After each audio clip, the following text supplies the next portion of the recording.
afternoon, and thank you for coming. Today we kick off our Irish Heritage Month author series, and of course our exhibit on the leaders of the 1916 Easter Rising. We'd like to thank our Hibernian volunteers, Pat Burke, Ann Collins, Bob Gauthier, Rita Jensen, Jack Leahy, Carol McCarthy, Bill and Jane Valentin for their assistance in putting up and putting together that project. We want to note that our Irish Heritage Month events are partially funded by the Lawrence Cultural Council, and would like to thank them for their support. Our sincere thanks to Lawrence Heritage State Park for hosting our exhibit and also today's speaking series. And also we want to thank Lawrence Community Access Television for videotaping today's lecture as well, so those who are not here can see this at home. We're hopeful that you'll attend many of our upcoming events during Irish Heritage Month as we celebrate a great city and Irish culture at its best. It's now my pleasure to introduce Frank O'Connor, Division 8th Vice President and our past State Treasurer, who will introduce our guest. Frank?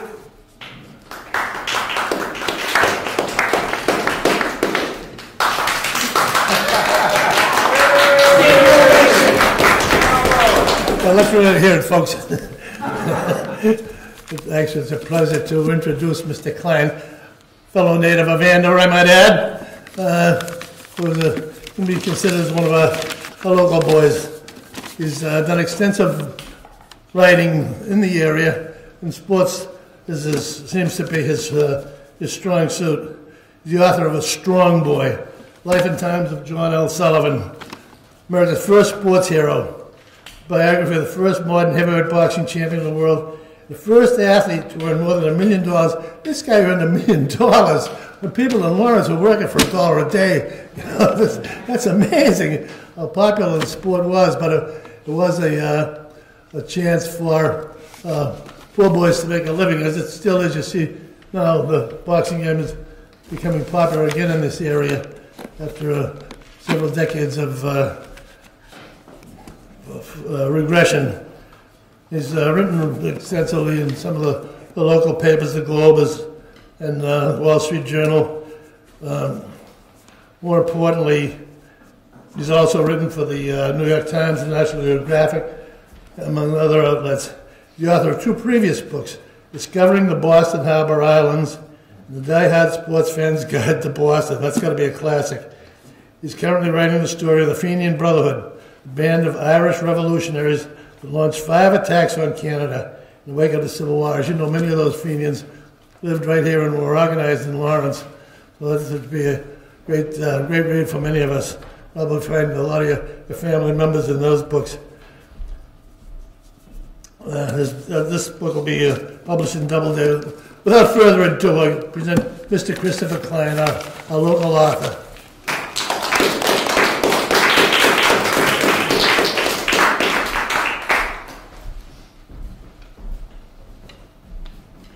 Great, thank you, Frank, and thank you all for coming out on this chilly day. Really appreciate it. John L. made the trip as well, so if you want to take your best shot afterwards. John L., of course, very happy to be in this particular locale. Do you know what the L stands for? Lawrence. Exactly. Yeah. So,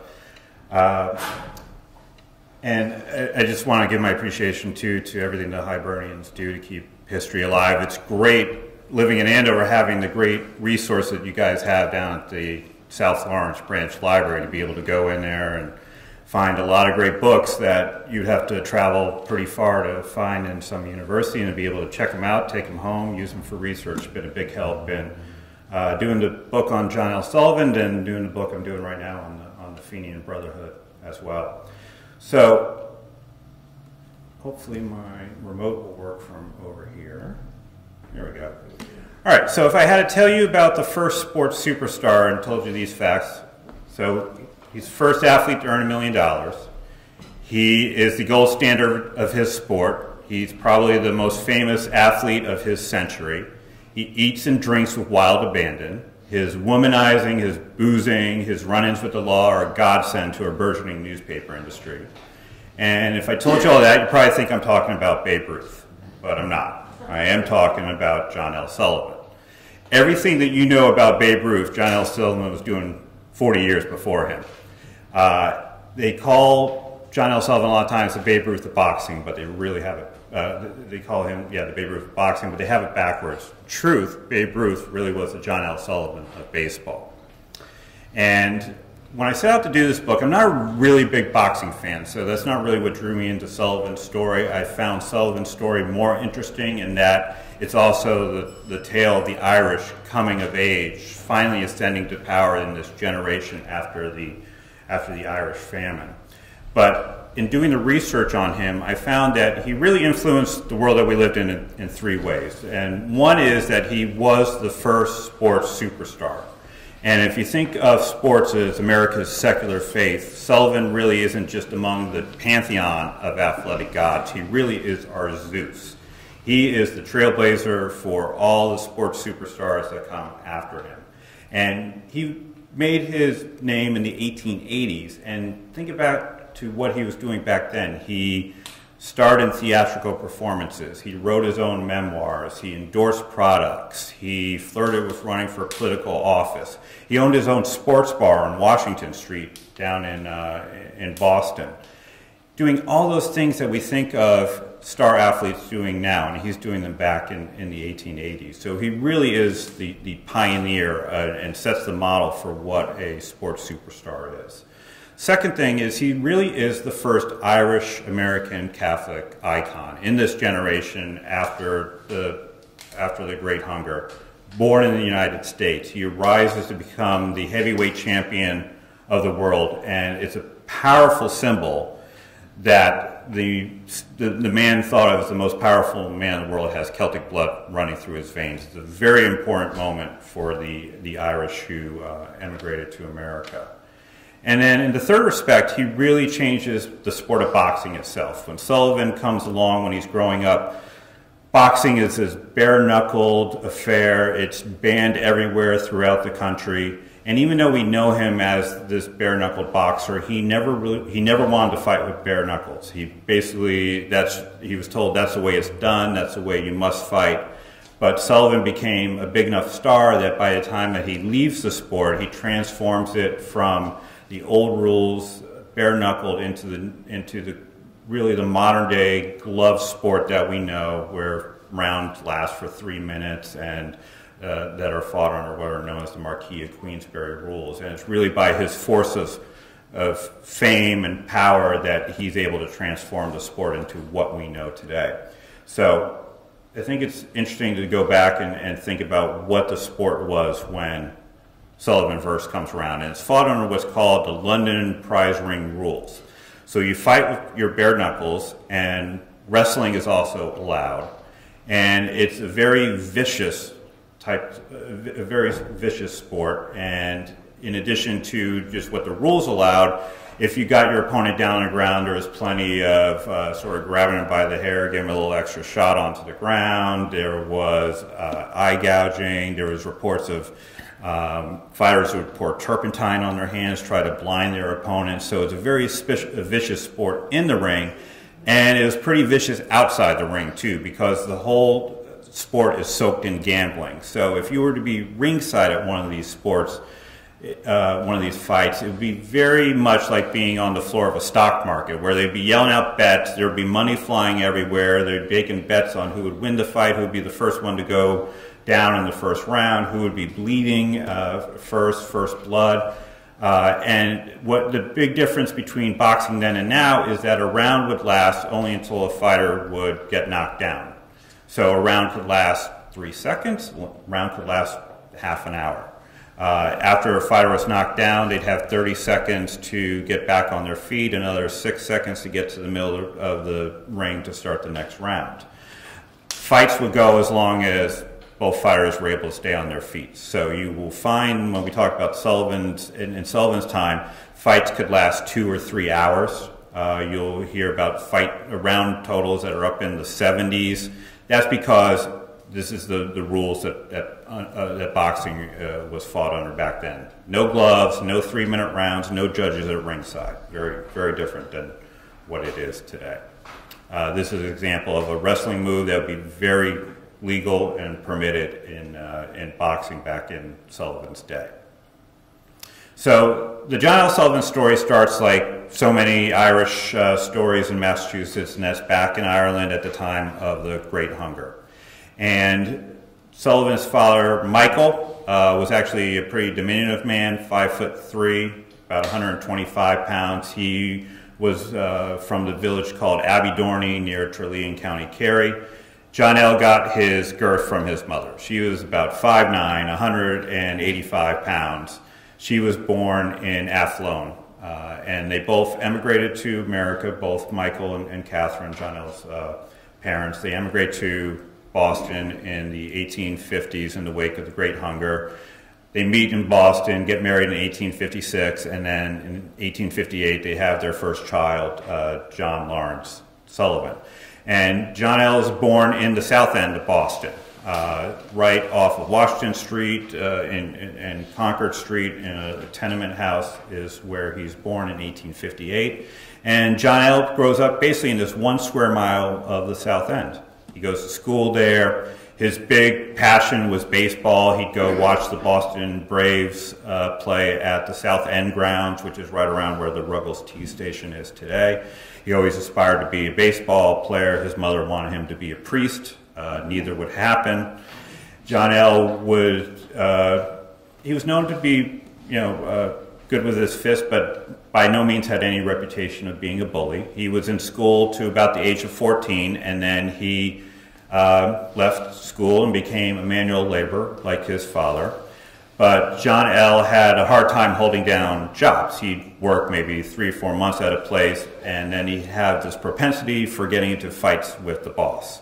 And knocking the boss down on his backside is never great for job security, so he would always be bouncing around from one job to another. So he gets a little bit of a reputation for being a tough kid after leaving school. And one day in 1877, he goes to a vaudeville performance at an opera house in Roxbury. And among the performers that night is a boxer who challenges anyone to get on stage with him, and if lace up some gloves, and they'd have an exhibition match on stage. See if they can beat him. So all eyes turn to John L. Sullivan sitting in the audience, and he agrees to take up this challenge. So he gets on stage to put on these gloves, and as he's putting the gloves on his hand, he all of a sudden gets sucker punched to the back of his head. So he's totally enraged, turns around, unleashes his big right hand, knocks the boxer right off the stage into the orchestra pit, where he's lying unconscious on top of 3 broken fiddles. And this is the start of John L. Sullivan's boxing career. So he starts doing fights in the Boston area. He gets a nickname. First he's called the Highland Strong Boy for being from the Boston Highlands section of the city. And then he becomes known as the Boston Strong Boy. And by 1880 he's ready to hit the big time. And the big time in boxing in 1880 is in New York. It's this place called Harry Hill's Gentleman's Theater. And this was probably the most reputable of the least reputable dive dens in New York that you could go to. It's a very rough and tumble city at this point. They have, literally, in doing the research, I found that they had these people called black eye fixers. These were basically cosmetic artists who had little storefronts. So if you found that you got into a little local scrape in your neighborhood and you didn't want to go to work with a shiner, you could go into these makeup artists and they would patch you up and make you all look good to go to work the next day. So at Harry Hill's Gentleman's Theater, this really is the mecca of boxing. It's not a very big stage, literally, but figuratively it's the biggest in boxing. And John L. Sullivan comes there with a sensational offer that he lets the word go out that he will pay out $50 to any man who can last in the ring with him for 12 minutes. Now I should mention that exhibitions of boxing are legal at this point. So if you put on gloves, which are very, very thin gloves, and you got a license from the city, and you had 4 3-minute rounds, you could stage these quote-unquote exhibitions of boxing that were supposed to be just to demonstrate what the sport was for exercise purposes. This was, like many things in Victorian society, a complete front. Everyone knew that these guys were putting on these gloves to bash the heck out of each other in the ring. So Sullivan puts out this offer, $50. All you have to do is be standing after 12 minutes. Don't have to beat John L. Sullivan, don't have to knock him down. You just have to be remaining on your feet. So this causes a big sensation in New York. This is what the stage looks like inside. So Harry Hill gets on the stage, announces the offer. Any man who wants to get on stage with John L. Sullivan and last for 12 minutes, $50 is in it for you. So taking up the offer is this man. And his real name is John Mahan. He is the coroner in Jersey City, New Jersey. By night, he's actually one of America's foremost boxers, boxing under the name Steve Taylor. You have to understand, back in this time, there's no such thing as a professional boxer. There just wasn't any money in it. You had to stage all your fights illegally, so it was a lot of work just to pull off a fight. There just wasn't a lot of money in it. So everyone who is a big-time boxer at that point has a day job. And you'll notice as we go through, they all have the same pose, too. They all have, like, these long johns, which are supposedly named after John L. Sullivan, but I don't necessarily find any historic proof of it, and they always got their hands up in the fist. So Steve Taylor takes up the offer, gets on stage, puts on the gloves, and then the fight starts. 5 times he's knocked down in the first round. Second round starts, he's knocked down 2 more times. His corner throws in the handkerchief, fight's over, and John L. Sullivan has kept his $50, and now he's the biggest thing in New York City, and he's on his way to real stardom. While in New York, he meets with a man called Richard K. Fox, who is the proprietor, the editor of a magazine or a newspaper called the National Police Gazette. And Richard K. Fox is part Don King, part Rupert Murdoch. He owns this newspaper that is the foremost newspaper covering boxing. It arranges boxing matches. So he is the real king of the sport. And while Sullivan's in New York, they're hanging out at Harry Hill's after this big fight, and Richard K. Fox sends word over to Sullivan's table to please come over and join him. And Sullivan, being the stubborn Irishman that he was, barks out that it's no further from him to me than me to him. If he wants to see John L. Sullivan, he can do the walking. And this sets up a lifelong feud between Richard K. Fox and John L. Sullivan, and Fox would always be on the lookout when arranging the matches to find any fighters who would take on Sullivan. So we'll see that Fox is really his nemesis. So Sullivan continues his rise through boxing. He even has a fight one night on a barge that's towed out in the middle of the Hudson River to elude the authorities. It's a May night. They go 10 miles up the Hudson River. When they think they're all clear of the authorities on this barge, they all of a sudden set up a ring. They light these torches, and they have their fight right on the deck of this barge that's moving up and down in the Hudson River. And Sullivan wins this fight in New York, and in the audience is this man who's the reigning heavyweight champion of the world at the time. His name's Paddy Ryan.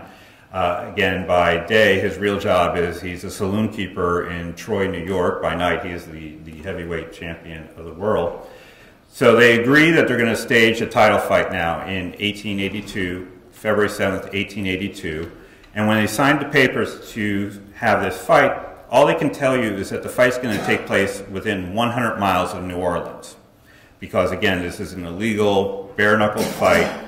The authorities would shut it down. They knew where it's going to happen. And so it's this illegal, illicit event, but it's also the talk of the country. The press is covering it. They all send reporters down to New Orleans to cover the men that are training. They're talking about it in the church pews. There's gambling going on everywhere. Completely illegal event, but it's the talk of the country. So on the morning of February 7th, 1882, all the fight fans who have gone to New Orleans, 5 a.m., they go to the train station, get on this train, bound for nowhere. They don't know where they're going, only they're going to the fight. So train leaves the station, and about 3 hours later, they finally come to a stop in Mississippi City, Mississippi, which is where Gulfport is today. They're told that this is where the fight's going to be. Get off the train, run over there to where the hotel is, and we're going to set the ring up there. So they grab all the posts, the ropes off the train, set up the ring right on the grounds of the Barnes Hotel. And this is the heavyweight championship of the world. So if you're a lucky fan, you could be up on the balcony here. And this is an actual photograph of the event, by the way. So if you are a lucky fan, you'd pay $5. You could have one of the balcony seats up here. If you're a little bit more industrious, you might be one of these fans who are climbing the trees here to try to get a true bird's eye view of the fight. So the fight starts, both men come out, and within 30 seconds, John L. Sullivan has Paddy Ryan down on the turf. And it takes them all about 15 minutes, 9 rounds, fight's over. Paddy Ryan's laying bloodied and bruised on the ground, gets carried back to his locker room, and then finds that the ultimate indignity is that while he's getting his clock cleaned in the ring, he's getting his wallet cleaned out in the locker room. Someone's stolen all the money from inside. Meanwhile, John L. Sullivan has now become the heavyweight champion of the world. And the fans storm the ring. They start smashing the seats from the ring. They try to take just even pieces of the post, any sort of souvenir that they can have that they were there for this historic moment. And of course, the celebration is bigger nowhere else than back in Boston, where everyone is crowded into what was called Newspaper Row at the head of Washington Street, right around where the old State House is where all the newspapers were. And there was probably about 8 to 9 daily newspapers in Boston. They would just wait to get the news over the telegraph wires, and they had giant chalkboards there. And when the news came in, they put it up on the chalkboard. Everyone who was gathered around packed into Washington Street goes crazy. Even the Brahmins who turned their nose up at the uncivilized Irish who were boxing were at least happy that the hometown boy had won the fight. And he becomes really famous across the country. There's sheet music that's written about him. There's a play there's a line in there that says, "Let me grasp the hand of Sullivan," that becomes a popular saying. That's, "Let me shake the hand that shook the hand of John L. Sullivan." Sullivan opens his own sports bar, as I mentioned, on Washington Street, and he had never been a big drinker beforehand, but he now has everyone starting to buy him drinks, and he's starting to get money staging exhibition fights around the country, becoming sort of a wealthy man, and he's starting to develop an alcohol problem at this point, which will really plague him later in his life. What really makes Sullivan a real superstar, though, is what he does in 1883, a year after he becomes the heavyweight champion, is that he literally challenges all of America to a fight. He travels around the country for 8 months, visits 26 states, 150 cities, and builds on that boast that he had at Harry Hill's, that he will offer up to $1,000 to any man who will get into the ring with him and last 12 minutes. So, as I mentioned, he rides the rails for 8 months to 150 different locales. There's 36 men who take him up on this offer, and he doesn't pay out a single penny.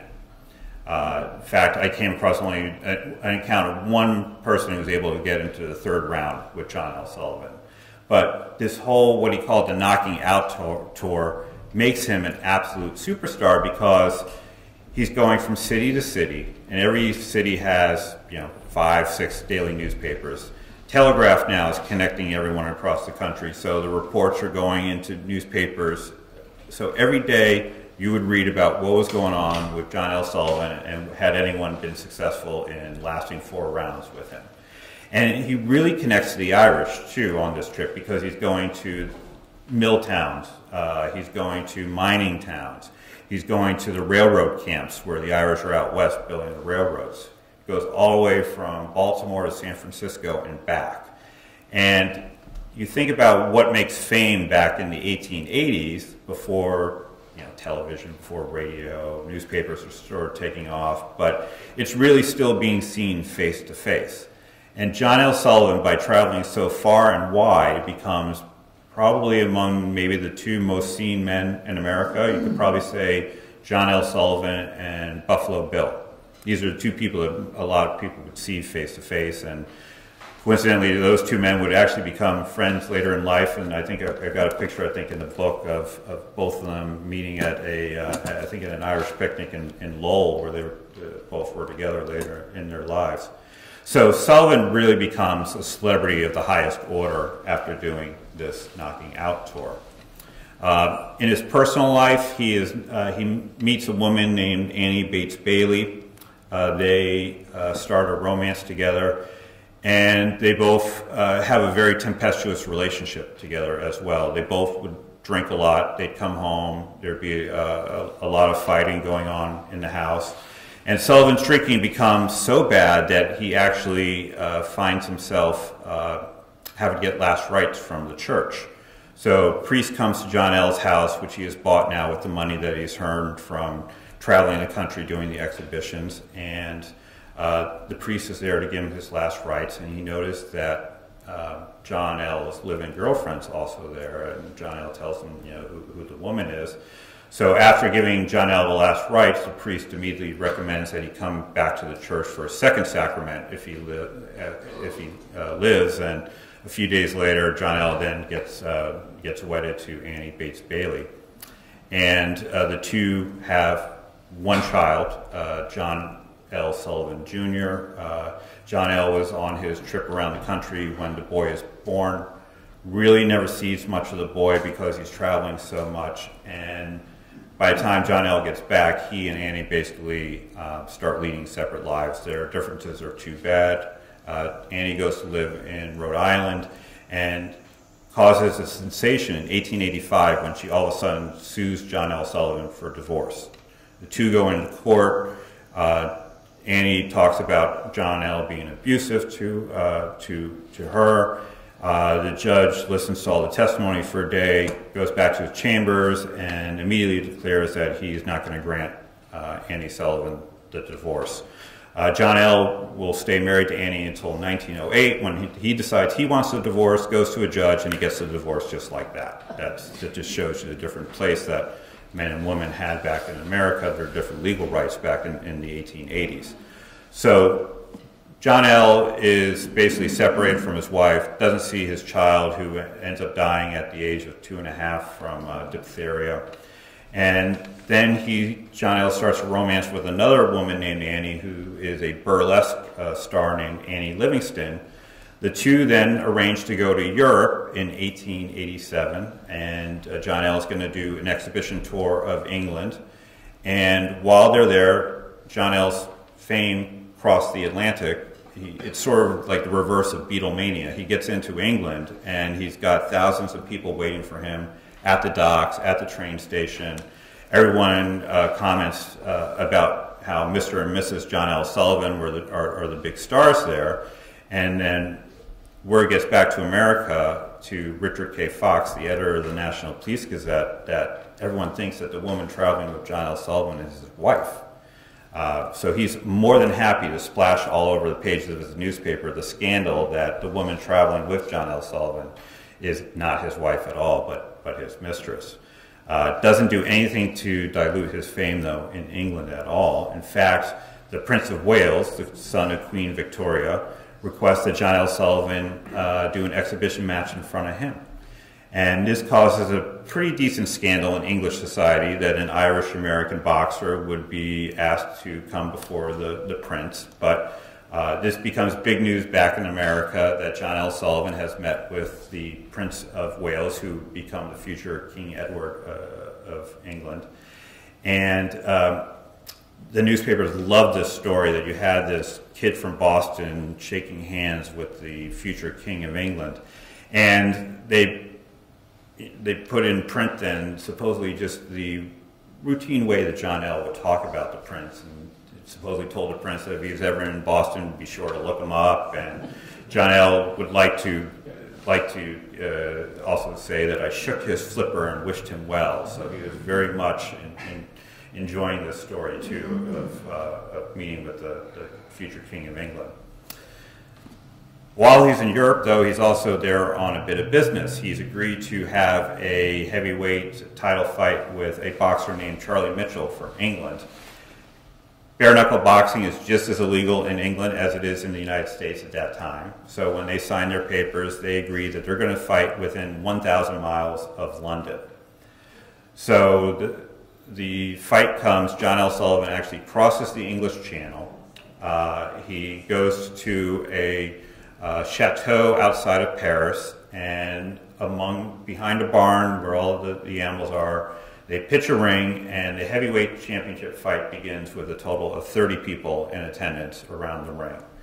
And the fight starts very early on. John L. hurts his arm, and this is also in March in France, so it's cold to begin with, and then the heavens start to open up. So the fighters are getting wet. John L. Sullivan's turning blue because it's so cold, and then the rounds start piling up. Their 10th round, 20th round, 30th round, and they're out there for 3 hours and 14 minutes. It's getting dark, and they finally decide to call a draw. It's going to be a tie fight.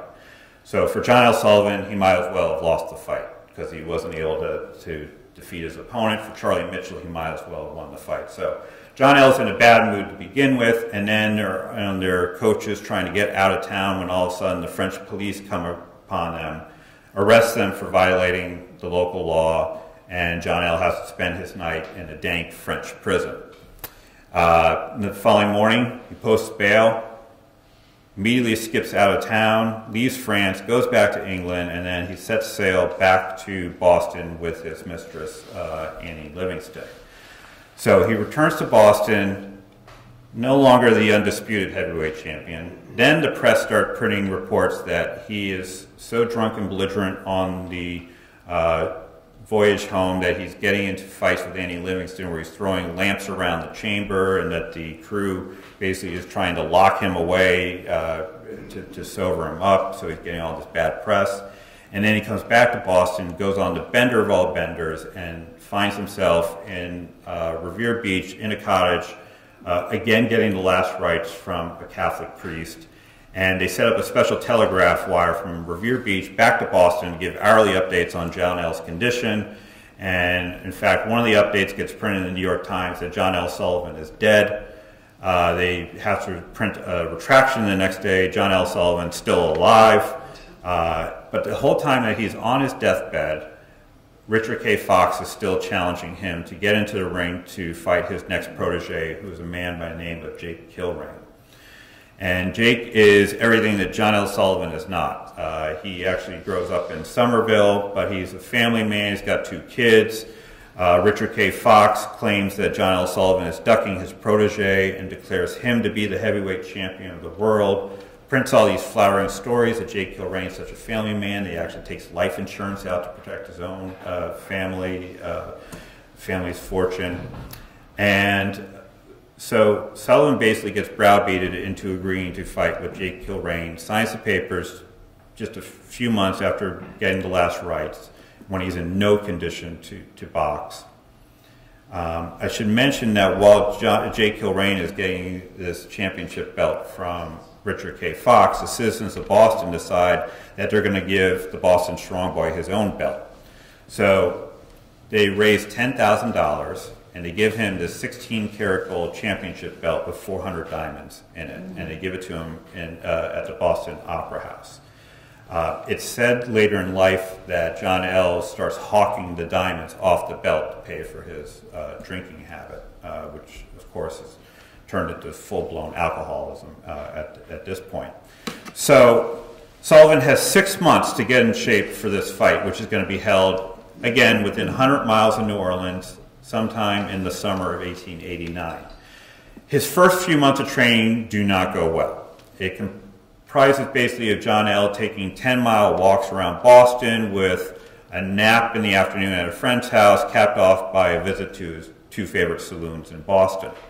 So his financial backers are getting very worried. And the money that's being made in boxing at this point was basically a straight-up bet. You'd go into the ring, and it was a winner-take-all prize. And for this fight this championship fight is going to be the biggest prize ever, $25,000. And basically John L has 3 investors who are putting up the money for him.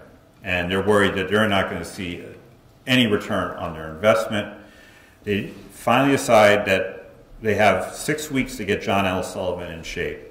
And they turn to this man, William Muldoon, to be his trainer.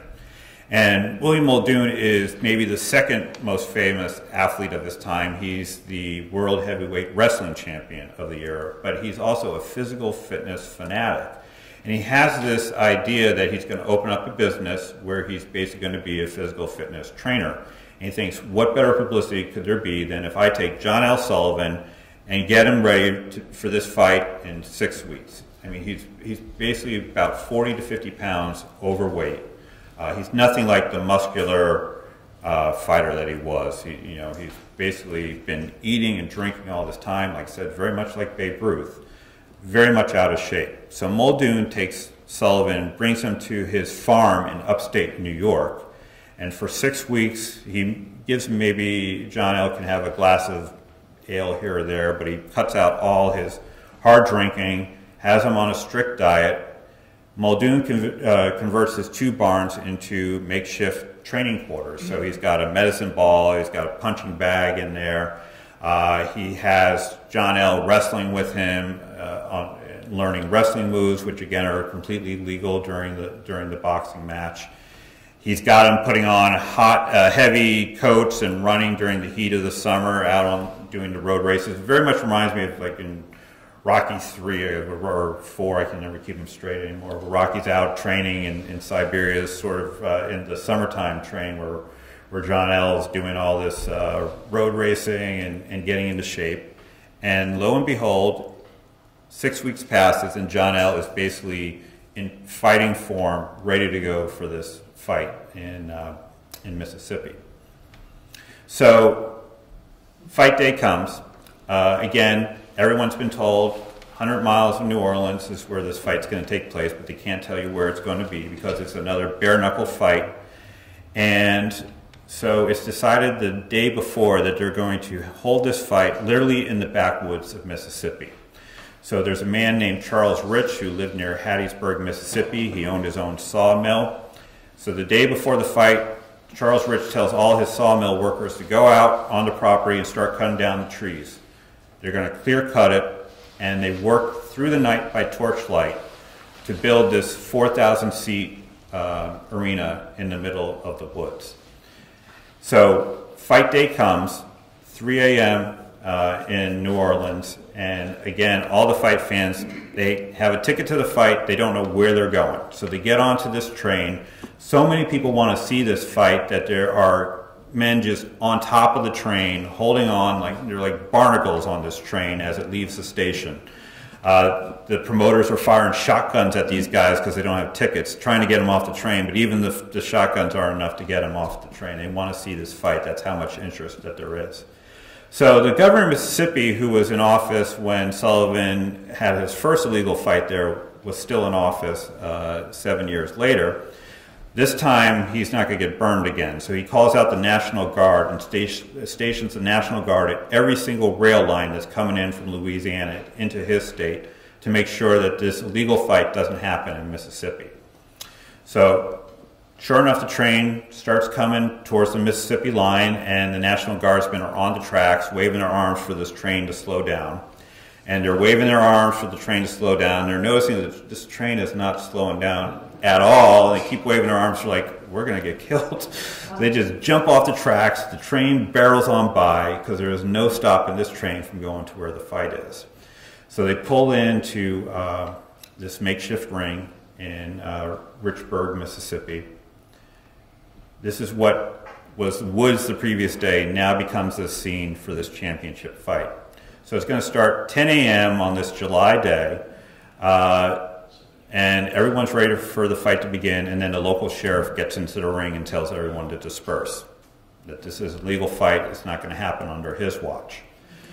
So the promoters get into the ring, they have a little bit of discussion with the sheriff, and the fans see the promoters sort of reach into their pockets, hand some cash over to the sheriff. Sheriff then declares that everything's fine, leaves the ring, takes a seat with everyone else, and now we're ready for the heavyweight championship fight to begin. So by 10 a.m. it's already 100 degrees. These seats are all freshly cut pine. The pitch is bubbling up because it's so hot. So if you dared to sit down, you were going to stick to your seat. So everyone's standing to watch this fight. You'll notice even though it's 100 degrees, most of the men still have they have the suit jackets on, they still have the hats on to watch this fight. So fight starts, and this is like the Mitchell fight, the rounds start piling up. 10th round, 20th round, 30th round. Guys are getting bloodied, they're getting bruised in the ring, they're getting battered around. This is the best photograph that we have of John L. Sullivan in the ring. He's the fighter on the left-hand side here. One thing you'll notice is that John L. Sullivan is not sporting the trademark handlebar mustache. When the guys went into the ring, they would shave off the mustache and get their hair cut really closely because they don't want their opponent, again, to pick them up by the mustache, give them a little extra bash when they have them down on the ring, on the ground. So this is how they look when they're in the ring. So not only you get bloodied and bruised, they're starting to get sun blistered, because this is before you have SPF 50 to slap all over your bare-chested body while you're out there under the 100-degree Mississippi sun. So to dull the pain, trainers back in these days would give their men a little bit of whiskey mixed with tea. So before the 44th round, John L. drowns his whiskey in tea, gets to the middle of the ring, keels over, and gets sick right in the ring. John L. will say that the reason he got sick was because his system had been so pure from the 6 weeks of spending at Muldoon's health farm getting ready for this fight. John L's friends knew better. They said what John L. did was he threw up the tea and kept the whiskey down. That's what really happened. So Kilrain sees Sullivan doubled over in the ring, offers right there. Kilrain's losing the fight, offers right there for a draw. Sullivan growls at him that he's not going to quit any fight, knocks Kilrain down that round, knocks him down the next 2 rounds, fight keeps going. Finally, by the 74th round, 2 hours, 15 minutes, under the broiling sun, Kilrain's basically almost out on his feet, and the corner doesn't want to see their man dead in the ring. They throw in the sponge, and John L. Sullivan is now the heavyweight champion of the world again. Basically, this is his big redemptive moment. The championship belt that Richard K. Fox had given to Jake Kilrain is given to John L. Sullivan, who immediately growls that he would never wear that dog collar around him, gives it to one of his friends who keeps it over his bar in Brooklyn for years afterwards. And this is basically John L. proving that he still is the world's most powerful man. Now, after the fight, both Kilrain, Sullivan immediately bolt out, get back on a train, go back to New Orleans. Sullivan then hightails it back up to Massachusetts, and the governor of Mississippi has arrest warrants out for both Kilrain and Sullivan for engaging in this illegal fight. Both men get arrested, they get extradited back to Mississippi. Jake Kilrain stands trial. He's the guy who gets beaten in the ring, actually gets convicted of assault and battery himself, has to spend 2 months out in house arrest in Mississippi. Sullivan would fight the charge, ends up having to pay a $50 fine. But he ends up going through all the winnings of the fight to pay for his legal bills. So at this point, Sullivan's had enough of boxing. I mean, he doesn't want to do the training. He doesn't want to deal with the headaches of violating the law every time he's in the ring.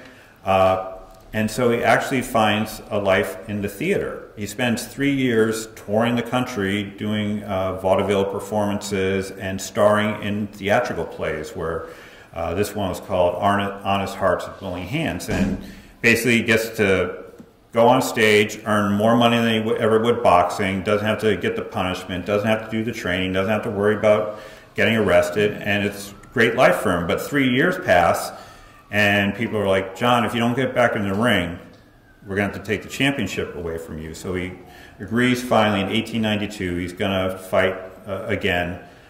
This man, Gentleman Jim Corbett, completely different fighter than John L. He's from San Francisco, so he's a West Coast versus East Coast. He drinks nothing stiffer than milk.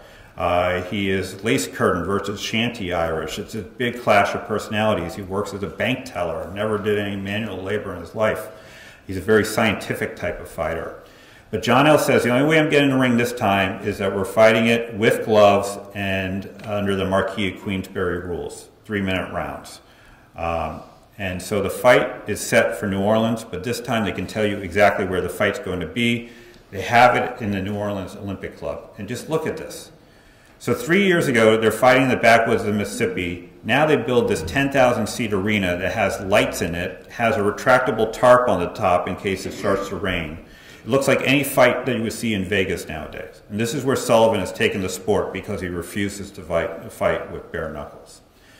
Sullivan, basically, his training for this fight is comprised of finishing his memoirs, studying his lines for his next theatrical performance, and Muldoon's not working with him this time, so he is not in shape at all. Gets into the ring. He lasts 21 rounds, but after an hour in the ring, Corbett is the winner, and Sullivan is now the former champion of the world. And just as Sullivan was the first sports superstar, he's really the first ex-champion too. No one knows. Sullivan's worried, I'm not the champion anymore. Am I still going to be a star? Are people going to know who I am anymore?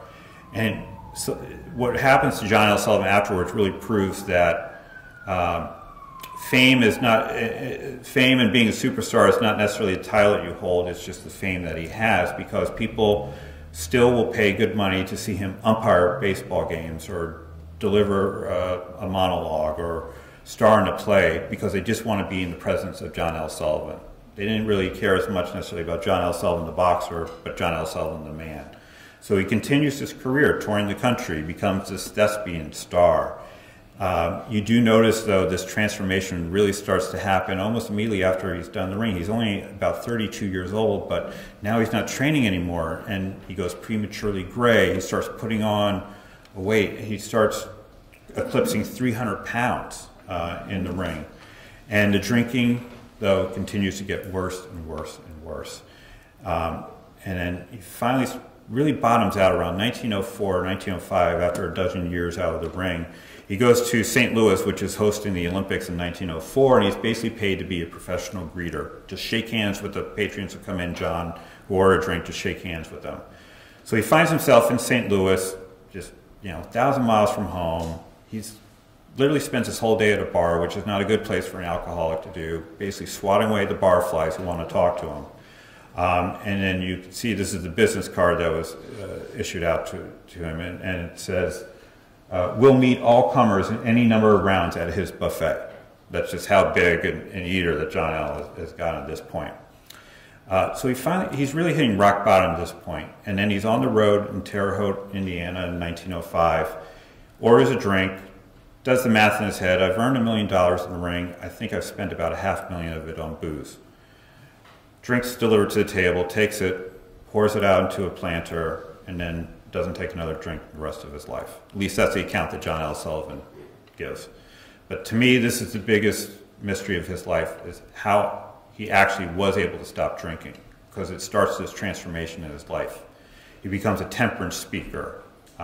He gets his divorce from his first wife, marries a childhood sweetheart named Kate Harkins. They get married in 1910. John L. and Kate, they buy a farm in Abington, south of Boston. All John's friends say, the only experience the guy ever had was raising hell. How is he going to raise stuff on his farm? But turns out that he's a pretty successful farmer. This headline says, biggest man in Abington today is John L. Sullivan, and you can see it's more ways than one. He's now 350 pounds here. But he becomes very happy on his farm life. They call their farm Donnelly Ross Farm. It's an amalgamation of County Donegal, where Kate's from, and Tralee, and County Roscommon, where John L.'s parents are from. To bring the Sullivan story full circle, the crop that they grow the best and the most bounteous quantity of on their farm is potatoes, of course. During World War I, said to feed the whole town of Abington with the quantity of potatoes that they grow there. John L. actually, they go to Mass one day, and as they're up at the rails at Mass, the priest has a number of boys that needed a home, so they bring in a foster child into her home. And by all accounts, John L. is great to this kid. He's the father he never was for his own flesh and blood. This kid, Willie Kelly, who'd spend 5-6 years with John L. at the farm. So these are the happiest years of John L's life. The farmhouse still stands today in Abington. If anyone remembers, was it Bob Emery, big brother Bob Emery? Yeah, this is the house that he was born in, and then the Sullivans bought it from that family, or the other way around, I forget. But the house still stands there. And it's in this house, February 2nd, 1918. John L. Sullivan's getting ready to go to Boston on a frigid day, even colder than it is today. He's got news that he's entering the ring again, but it's going to be the circus ring this time with the Ringling Brothers Circus. He signed a deal where he's going to come out in an Irish jaunting car and tell jokes for 10 minutes to entertain all the fans. Has a heart attack in the house, dies that afternoon, and by the afternoon the news has gone out around the world that John L. Sullivan has passed away at the age of 60. He is now, as I said, about 350 pounds, so big they cannot find a coffin in Boston to fit him. They have to get it specially shipped in from New York. They have the funeral a couple days later on another frigid day in Roxbury at the church. James Michael Curley is among the pallbearers. Calvin Coolidge, who is Lieutenant Governor of Massachusetts at the time, is there as a representative of the people. Jake Kilrain, his old foe, is one of the ushers at the wedding. And I just think it's a fitting coda to John L's life is that it's been such a cold winter in 1918 that they can't get a shovel into the ground. And the only thing they can do is to use dynamite to blast out his gravesite at the Mount Calvary Cemetery. And I just think it's so fitting. There's that famous saying, let me shake the hand that shook the hand of John L. Sullivan, that his final moment really is John L. Sullivan shaking the world for one final time back in Boston. This is the gravesite you can still see. It's in the Roslindale section of Boston today. So again, this is the story of Strong Boy. We got copies for sale afterwards here. And also feel free to come up. We have these Strong Boy bookmarks too, just like John L's handlebar mustache, and feel free to go a couple rounds with John L up here too. So, but with that, I'd be happy if anyone had any questions. Any questions? Why always New Orleans? Why not that way? Why not New York or Chicago or Philadelphia or? Because New Orleans basically in that day was, before Las Vegas, New Orleans was the Las Vegas of its time. It was the place to go if you were interested in any sort of illicit behavior. So it was also known that they had fight promoters down there who were sort of experienced with staging these fights. So that turned out to be the location for it after able to have it successfully. But before Sullivan fought, you had heavyweight championship fights that took place. One took place in, I think, the West Virginia, Pennsylvania border. There was another one that was in, I think, New Boston, Massachusetts, out in Western Mass, because there was, they could stage it in this small corner in Massachusetts, but the only way in there was through New York, so there was no way for the Massachusetts authorities to get there. So I think it just so happened by the time Sullivan in the 1880s, New Orleans was getting this reputation of having sort of the loose morals that would allow for them to stage the boxing matches down there. So that's sort of why that they had it at that time. Research of your book, did you speak with his family? I did. So there's actually quite a number of descendants. There's no direct descendants of John L. Sullivan because the only son he had was that son who died at such a young age. But all the descendants are through John L. Sullivan's sister, and there's quite a few of them that are in the area. So there's a couple of them that live in Billerica, and there's one of John L.'s descendants in North Andover. Really is sort of a crazy spitting image of him too that I was able to meet. So they have a few artifacts that from the Sullivan's family, some walking canes and some other artifacts. Some other family members have donated some of the possessions that are now in the archives at Boston College as well. But not a lot of letters, or he wasn't a big you know, he wasn't big into writing diaries or letters, but we do have his autobiography too, which is probably about half true in terms of what he wrote in there. And but yeah, there's a number of descendants that are still in the area around here. When did they put in all the rules for boxing? So the Marquis of Queensberry rules, which are the ones that we use today, those really come about in, I think, the late 1860s, early 1870s is when they're beginning to be developed. So by the time Sullivan's around, they're about 10 years old. So they're a pretty recent innovation, but it's really Sullivan adopting these rules, which makes it come of age. The bare-knuckled rules that they were fighting under date back to the early 1800s, prior to the ones that we know today. Yeah. In his good days, how much did he weigh and how tall was he? Okay, so he says he's about 5'10". That might be being a little bit generous. He was, when he was in his true fighting trim, when he started out, about 180, 185 pounds. When he gets into the ring with Kilrain, he's probably, even after going through that 6 weeks of training, he's still probably about 200, 205 pounds. You know, he's probably about 220 during some of the fights that he had even before he got trimmed down. But it's, you know, when he's up and coming, I showed you those pictures of those other bare-knuckle fighters, and they're not muscular fighters, they're more pretty lean. Sullivan, very different body type. He was a muscular guy when he starts out, but all the drinking and all the eating, you know, made him doughier in those later years than what he was when he started out. Did they have weight classes back then, or was it just? They did, yeah. So you would have, and nothing formal. So when Sullivan fought his match in Europe, that fighter Charlie Mitchell was only 130 pounds. So you could decide if you wanted to fight, but there wasn't any specified weight class. Basically, a lot of the fights were whatever Richard K. Fox, the newspaper editor, said it was going to be. So they had different weight classes, and then they also had, back then, they'd have the white boxing champion, and then they would have the black boxing champion too, because the fighting was segregated back then, so they had dual champions. That would not change until the early 1900s when Jack Johnson became the heavyweight champion. And then the rings they set up, I'm assuming they're not like today. You don't have covered buckles, they're not spring loaded, they're not elasticy. Yep.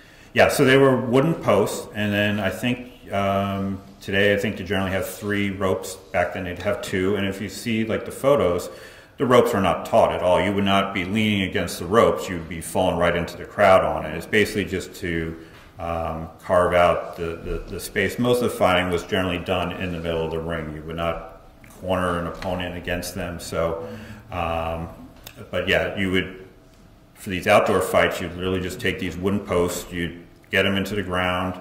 You know, you'd have these guys who worked on the railroad take the big hammers, jam them into the ground, and then another, you know, you'd have 3 posts on the side, one to just hold up the ropes, but they would not give any support to the fighter whatsoever, so very different than what it is today.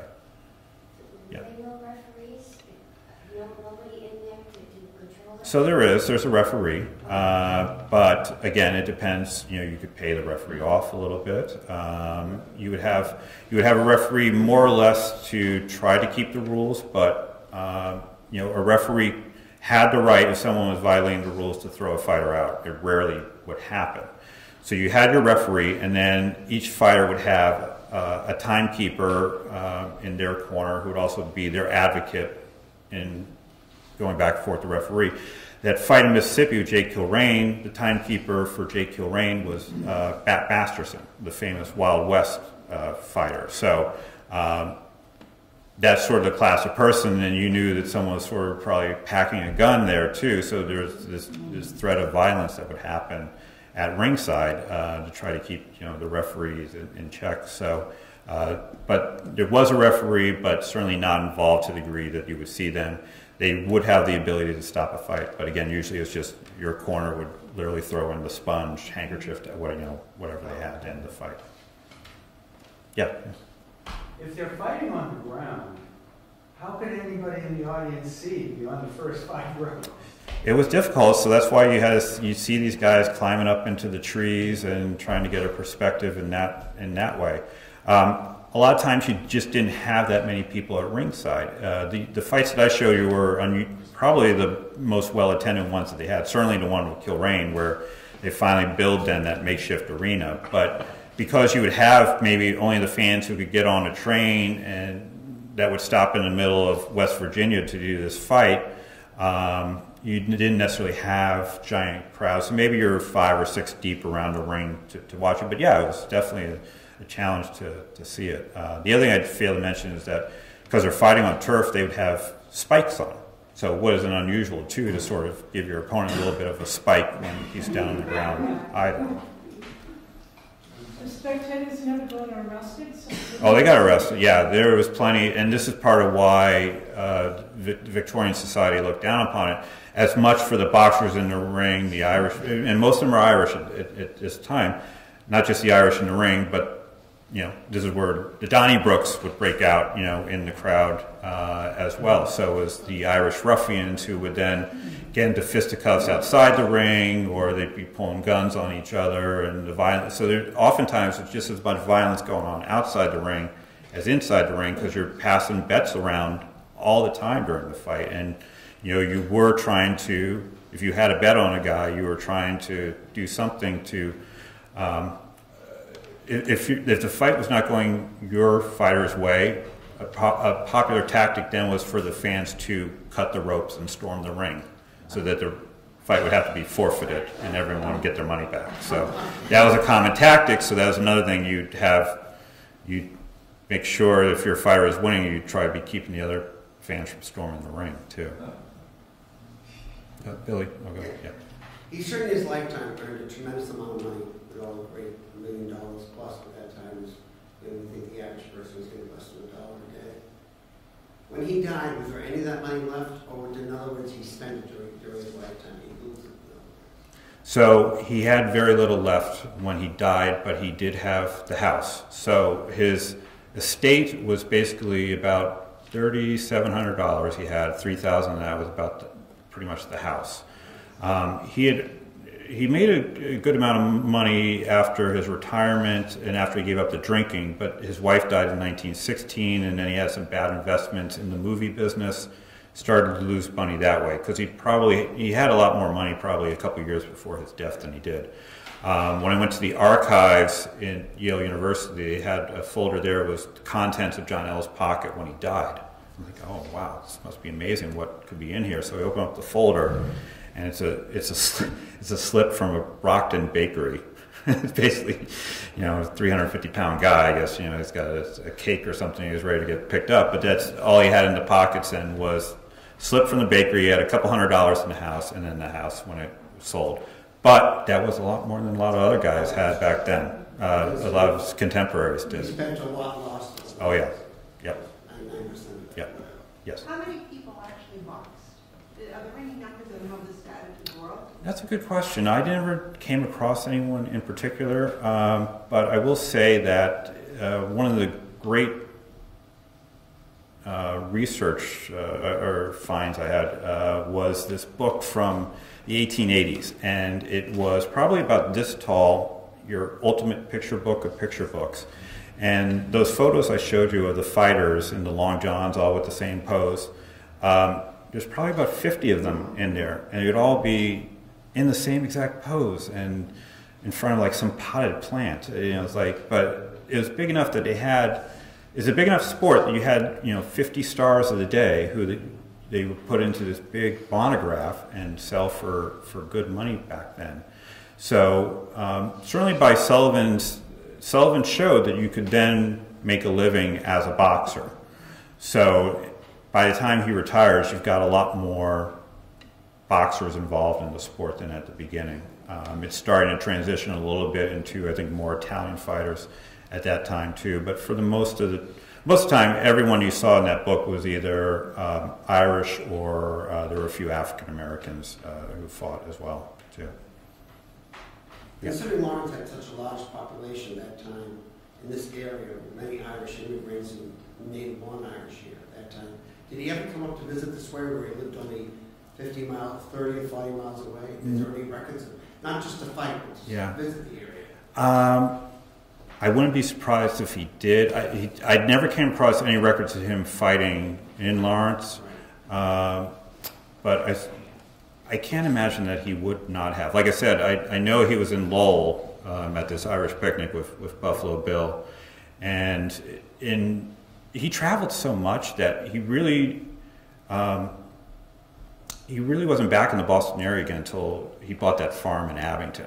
So then he'd have to get from Abington, up here. But I can't believe that he wouldn't have been here at some point, either when he was an up-and-coming boxer before he became champion, or later in his life too.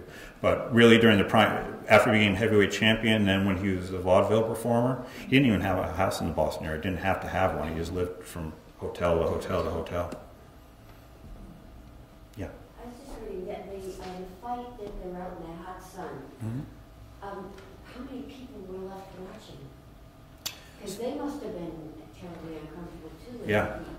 So there were about 4,000 people who were there to watch the fight. Where did they go to the train to? Nowhere. They were there. So, but as soon as the fight, literally as soon as the fight's over, everyone's just hightailing it back to. They had 2 trains to take them out, and they actually they wanted to get out of town so quickly that they had. They tried to uncouple one of the train cars that Jake Kilrain was sitting in. And as I said, Bat Masterson was at ringside. Supposedly, the story goes that as the guys are uncoupling the car, they look up, they hear the click of a trigger, and Bat Masterson's got the gun. It's like, you want to rethink doing that again. So they kept the trains coupled. But as soon as the fight's over, everyone's back to New Orleans as quick as they could before the National Guard could get back and get them. So there would be like no medic tent or anywhere? You're on your own? No, you'd have a trainer in your corner, but you would, again, I mean, the only thing they were administering to the fighters is whiskey. I mean, that is literally... The spectators, if you passed out, Yep. And someone would have to carry you back to the train, so, yep. So you bought a ticket for the train. So you would buy a ticket to the fight that included the train ride, and it was maybe like a $15 ticket. So as soon as you got on the train, that was your admission ticket into the fight. So they made the money on the ticket sales then. There. It sounds like John L Sullivan has a lot of parallels too with like Mike Tyson these days. Yeah. Very much so. In fact, very similar personalities. Mike Tyson's a big film buff too. Supposedly, when he watches like films, that old film Gentleman Jim with John L Sullivan comes in and he starts to tear up and watching it. But I noticed this too. Mike Tyson a couple years ago started touring around doing a monologue where he talked about his. John L Sullivan did the same exact thing in the 1880s. I mean. Except for maybe the tattoo on the face, that are very, very similar. But he has a residence now in Las Vegas, and he has a theater where he does the show like 6 days a week. Yeah. So again, you'd be hard pressed to find anything in the modern day sports celebrity that John L Sullivan was not doing in the 1880s and 1890s. That's what I think is so remarkable about him. He's not this sepia tone relic. You think he really is. You could put him right into modern day and completely see how he would fare. Yeah, he fit right in perfectly. Any other questions? I just have one more. Was it by design that it's mostly Irish fighters? Did they want it, I mean, was there control there so that they didn't want other It just, I mean, if you take a look at the history of boxing, it really is a history of social immigration into the country. So, you know, I think Frank was saying that it was the poor people who, a class of people who were doing it. So at that time that Sullivan was around, you're talking about the Irish and the African Americans. You go a generation later, you're talking about the Italians.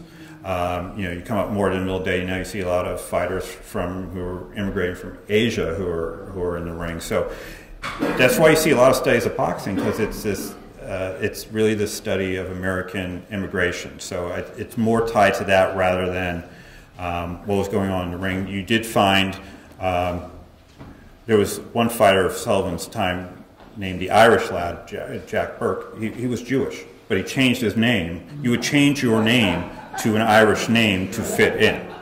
But there wasn't anything that would bar. The only line that was drawn was African American would not fight for a heavyweight champion of the world, and Sullivan rigorously drew that line too. He would not fight an African American. So that was the segregation that existed, but that's really the only one that was going on in boxing at the time. Yeah. Did you find, even though he didn't come here, did you find that the boxing was like a subculture even in Lawrence? Oh, it was really big. Irish everywhere? Yeah, yeah, Irish everywhere. I mean, it was really big here, and I know that there's a woman, Christine Lewis, who's done a lot of research in this area too, and I think she's done, I forget what the boxer's name, last name is, maybe it's Tommy Callahan, Andy Callahan, okay. So after Sullivan, I know in like the 1900s or like 1920s, I think Lawrence was, I think, even a bigger hotbed of boxing than it was during Sullivan's time in the 1880s. But yeah, it was basically anywhere the Irish were, boxing was the sport for them at that time. Did the Irish take a peek at the Afro-Americans and the Afro-Americans take a peek at? Yes, so they would fight each other in the ring. The one exception would be not for the heavyweight championship of the world because it had such symbolic value. So once Sullivan became champion, that he would refuse to fight African American. But during his time at the lower ranks, you would have fights between Irish and African Americans. Were the Afro-Americans bigger in stature? That's a good question. I mean, from the ones I saw, I would say yes, probably. Yeah. But Jim Corbett, before he became heavyweight champion, like he fought the premier African American fighter of his day and fought him to a draw over 2 hours, 40 rounds. So, you know, they were clearly of equal stature. It's just the Irish were allowed to fight for the championship, and African Americans were not. So African Americans never could make $1 million. No, not during that time. No. Other questions? Great. Well, again, thanks again, and Thank you for coming, and of course, Chris, thank you for that great talk.